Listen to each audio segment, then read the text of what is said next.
environment, every single computer has their own connection. When we're in a wireless environment, right now, if I were to look, if this is a regular classroom with students, and you each had your own device, so we had a cart of Chromebooks down here, and phones, we'd have 60 to 70 devices potentially hitting that one access point. That's all trying to feed back through one wire behind it at that point. And so by upgrading those wires, we have the ability to generate more speeds, thus providing for a better end user experience.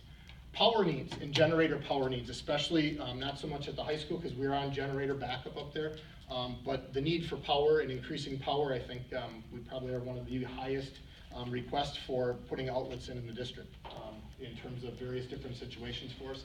And if that building does have a generator, we want to get our systems on generator backup. In the event that there is a prolonged outage of power, obviously our phone systems are the most important pieces, and access to the internet because we want to be able to access student records in the case of an emergency.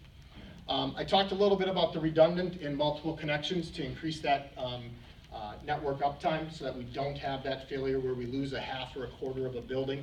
And then we have some technical closets and MDF needs as we move some things around. And so the MDF is the big room that you guys got to see on the tour last, or 2 weeks ago, excuse me. A technical closet is a smaller closet at that point that is an offshoot of that, that hub in terms of what that looks like. So we have some needs in both buildings. When you talk about technical closets, for example, one of ours in Jackson it's a storage room where we're storing paper in it. It's a plywood wall next to it. We don't have the HVAC needs and so forth to run our equipment in there. And again, it goes back to our heat affecting the hard drives that are storing all of our data at that point. The last area of identification as we go through is disaster recovery and business continuity. And these go hand in hand. The what if scenarios. The what if this happens at the high school and it's not available, there's a fire. We have multiple pieces of equipment that go down, or whatever that is. How do we continue the needs of all of our other buildings? Because we're on that hub and spoke model, if we lose the high school, we lose the entire district's connectivity at that point. And so it's one thing to connect fiber optic lines on the front yard of the high school. And that is the plan. That is part of the plan because we have to connect those spokes back together somehow. But we also have equipment and data needs that we need to have there. And the best, and one of the best ways to look at this is you want to be able to have a disaster recovery location and data backup the furthest away from your centralized site. And for us, that is Jackson. So 4 years ago, the district invested in connecting the last of our schools by fiber optic line, which was Jackson up to the high school. So when I took over, I would equate Jackson's internet speed like dial-up in terms of that speed because they did not have a fiber optic connection. They were on their own internet connection down there. Because we have that, we have the ability to put our backup systems down there at Jackson, and we have the ability to run the district from that point, knowing that we bring in a small connection of fiber optic lines outside the high school in the event there's an issue. But to do that at Jackson and continue running the business, and there's the operational side of it, and then there's the learning side of it. Number one, we need a technical closet at Jackson to house servers, to have backup phone controllers, to have switching and storage and some storage down there. Currently right now, there is no separate HVAC to keep that room cool. It's a storage room with very little HVAC in there, and the equipment that we have can heat up a room pretty fast. We need adequate power and generator power. Right now, if we were to run off of Jackson, in our plan, it is I bring my generator from home, and we plug in the 4 most important equipment pieces that we have down there. And last but not least, we want to secure and environmentally controlled storage for our district backup drives.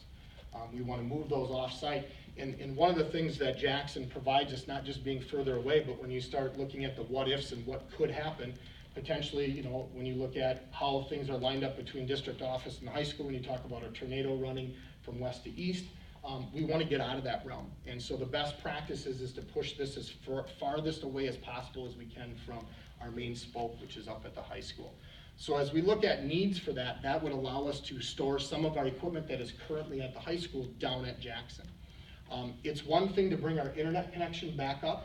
It's another to find equipment that fast. We have very specialized equipment that doesn't sit on a shelf somewhere. I can't call up and have it overnighted here by tomorrow morning.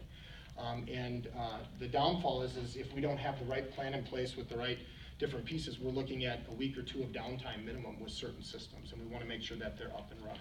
So that kind of gives you a little bit of an overview of some of the pieces that maybe were talked about 2 weeks ago. where we're going and some of the needs that we've identified through our technology planning process. So that's all I got, Dave. Okay. I have a question. Yeah. You said Silverbrook was wireless and so forth. What about Badger Middle School? Badger was done, how many years before that, Dave? It's completed in 2012. 2012. So all of our buildings have wireless availability. There are probably, if we were to do what we're doing at Badger today and talk about that, we would not actually putting in the number of wires that we have in that building. So is that monitored then? You said you monitor temperature and everything through some network that you have here. Is that Yep. monitored over there then? That's my equipment. So that's just my equipment that I'm monitoring for temperature. So same thing, all of our equipment is brought back in. Wasn't there a broken pipe or something over there that resulted from a window being left open a year or so ago?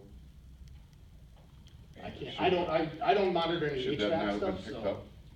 When I talk about monitoring temperature, we're talking about our equipment, like the servers and so forth. If they're getting too hot, we get an alert. Okay. We're not monitoring every single classroom through the systems that I work with. But there was a flood over there because, We did have a freeze-up over there, yes. yes, okay. So yeah, so that wouldn't be, when I'm talking about monitoring, I'm talking about the individual servers and where we have our data stored, not the individual classrooms at that point. Well, didn't we talk about thermostats the other day, about being able to control room temperature and stuff like that? Yes, yes. And Is we that have part of the system? a different system. Different system? Okay. So what would you list as probably your top three most important wants as far as building out your network for redundancy? I haven't seen the Jackson facility yet. So I haven't seen your main data center down there yet. But what would you list as your top three requirements moving forward as far as either facilities requirements or redundancy and backup requirements? I would tell you probably 1 and 2 are the main data closet at the high school and the disaster recovery site at Jackson. Because right now, realistically, to run the district for 2 weeks off of Jackson just isn't. Yeah, those really get warm. Yeah, We don't have air it's just not, I mean, is it possible? Yes. Is it optimal, and will it take us a lot longer to get equipment and bring stuff in there? We don't even have the power taken care of at this point. And then I think number 3 probably, and truthfully, honestly, is the wiring at the high school. You know, I mean, it was put in the early 90s through some state grants that were available to wire schools at that point. It's all Cat 5, yes, it's very old, and so now we're talking about, we're cutting our access points ability, in half in terms of the amount of throughput that we can run through there at that point. So those are probably the top 3 in terms of needs that go with that. So it sounds like you're running all of your data backups from your virtual servers down to the Jackson site. We can't at this point. We can't attack because of the heat? No, we can't. It just doesn't, we don't have the physical location. So where's the currently being backed up to? We back up here. So it's all on site? Yeah. Just a different Yeah. location of the Yeah. building then? Yep. Okay. And then as you build it out, I'm assuming Jackson's gonna be the backup internet connection and whatnot? So Jackson is, we already have an internet connection that comes in at that point, so that allows us then to, it's much easier to take the multitude of fiber optic connections between buildings and reconnect them in one trailer out front of the high school, then try to figure out how to recreate the entire data closet that you saw in a trailer outside the high school. So do you have multiple paths to Jackson then, or is it just still dependent Just on one. that? It's truly hub and spoke at that Okay. point. So what did you do 4 years ago at Jackson? Because you said you did something 4 years So ago. 4 years ago, so the way that our network works is we're very lucky in the fact that when Charter came into the city years ago for their cable connection, as part of their deal with the city of West Bend, they were required to lay what's called a WAN, a citywide network. And that connected not only all of our schools together by fiber optic, but also city buildings, UWWC, Marine Park, and so forth.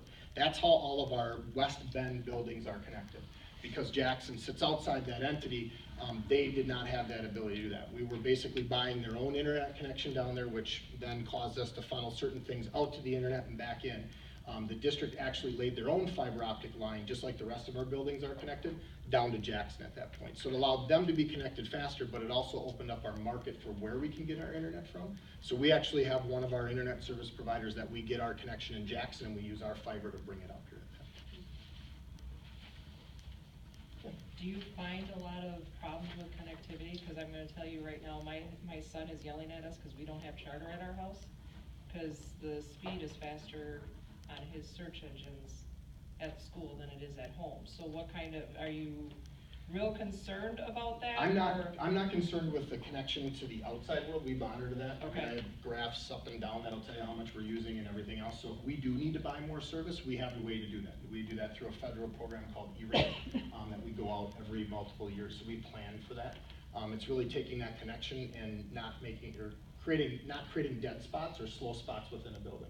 So if we have old wiring connected to this access point, now we have 30 kids who want to connect here, that could be the slowdown point or the bottleneck for that network in terms of what that looks like. You know, the other part is we look at, you know, how fast our page is loading. It's not always on our end. Same thing at home. My internet connection could be just fine, but it could be the website that I'm accessing. Right. And we live in that world where we click on it now and it should be instantaneous because we're so used to that. So for us, in terms of, you know, getting the connectivity, that is not the issue. We have laid the groundwork so that if we need to increase our capacity, we have those connections built. It's literally just calling up and saying we need to purchase more of that. Okay, so you're not really concerned about the day-to-day school teacher, student capabilities, you're really worried about backup? Both. So it is both. So it is day to day. It's not so much as what I can purchase to get internet, as much as we have the network that is scalable so that when we need it more in each of our buildings, we have the ability to do that. So making sure that we have the new standard of wiring. We're at that point in some spots where we're just not going to get that without going to the new wiring at that point. I just want to make